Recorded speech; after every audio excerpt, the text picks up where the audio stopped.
साथीहरू म चाहिँ अब भ्यालेन्टाइन डे मनाउनलाई भिडियो बनाउनलाई साथीहरूलाई देखाउनलाई भए पनि पार्कतिर आयौँ। अब सबैजना कपाल चाहिँ कुन ठाउँमा होला साथीहरू, राम्रा राम्रा ठाउँहरूमा।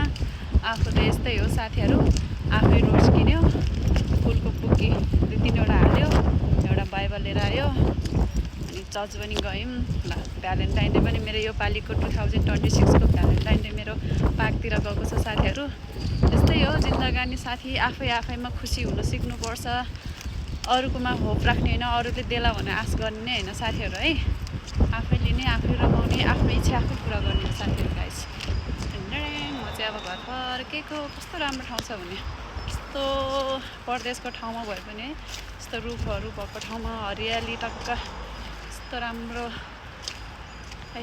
थर्क लाग्यो साथी बोल्दा बोल्दै, बोल्ने केही छैन, बोल्ने ठाउँ